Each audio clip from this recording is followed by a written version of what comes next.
Alright, so G.I. Joe, the movie.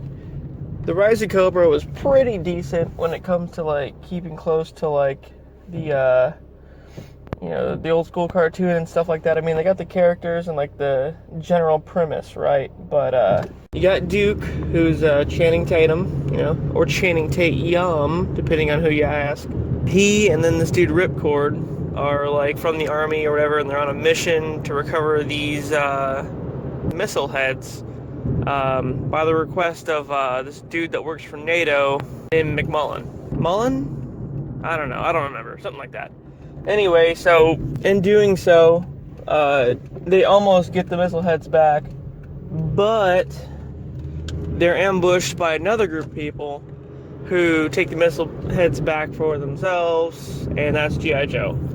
So Snake Eyes, and then a bunch of other people show up and like kick ass, and then Duke's like, who the fuck are they? And then he just instantly like wants to join the team. General Hawk and stuff meets them down in like their little home base, and then he's like, all right, we're gonna put you through like a shit ton of tests. So they like test them in combat and like marksmanship and all that, and then eventually like just the two of them join the team. The missile heads get taken back by the rival group, which is led by this scientist guy named the Doctor and the Baroness, which turns out was Duke's old ex-fiance who ended up marrying this Baron, and she's just bad. The whole time they're in communications with this Mullen guy, but he's playing both sides because he's like a double agent. They kind of allude to that in the beginning when like his ancestor in like France or something gets caught selling weapons to both sides, and they put like this weird like man in iron mask style mask on him and call him Destro, the destroyer of nations. So that's his ancestor.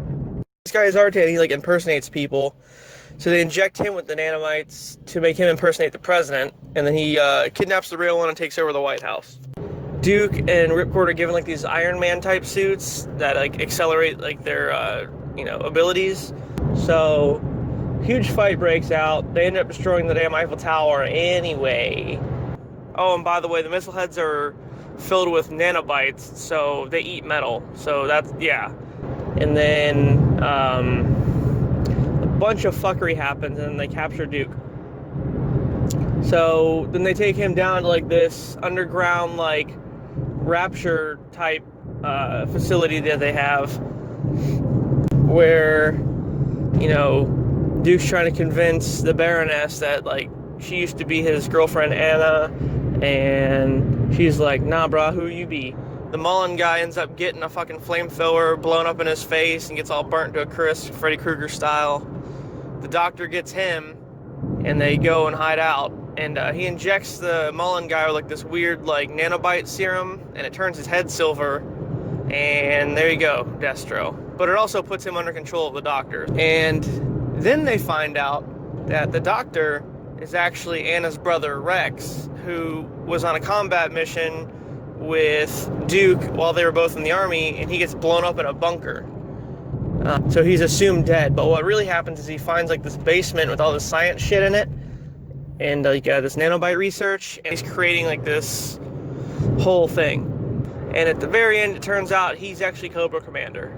So then they capture, McCullough and Rex, and then they wipe the nanobites out of Anna, and she's back to normal again.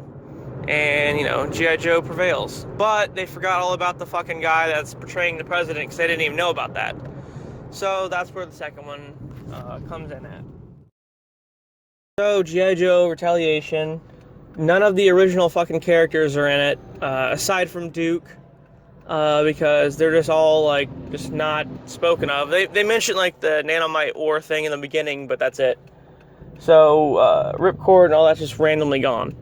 Instead, you get The Rock, because at the time, The Rock was invading every movie that existed and just took the shit over, Fast and the Furious style.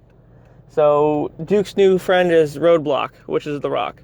And they are on a mission to do some shit against Cobra, and they end up getting like an airstrike and get blown to hell, and pretty much everybody dies, including Duke.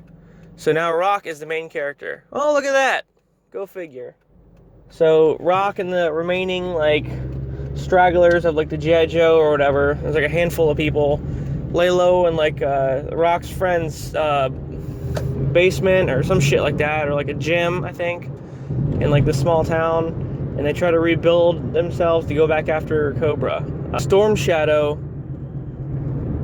goes to the facility where they're holding Cobra Commander and Destro, and he breaks out Cobra Commander, and they leave Destro's ass behind. And then they hire this new guy, I think his name's like Bumblebee Man or something like that, or like Wasp King or something, I don't know, something like that. The Honeycomb, I forget what his name is, but anyway, he can like control these like nanobite bees, so that's his thing.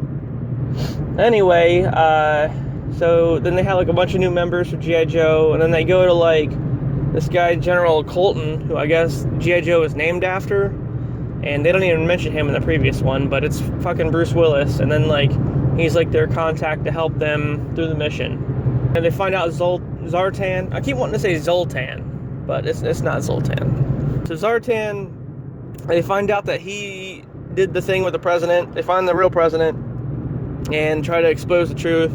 The Rock kills the fucking Bumblebee Man, and a bunch of shit ensues. Ultimately, they get the president back, and then all is well. The second one kind of sucks, to be honest. I mean, the good dynamic of the movie was the whole like Snake Eyes and Storm Shadow backstory. That was kind of neat. But aside from that, the movie's just like, why? Why did you make this? Well, alright guys, that was it. G.I. Joe the movies. Hopefully that was insightful, because they kind of suck. Alright, see ya.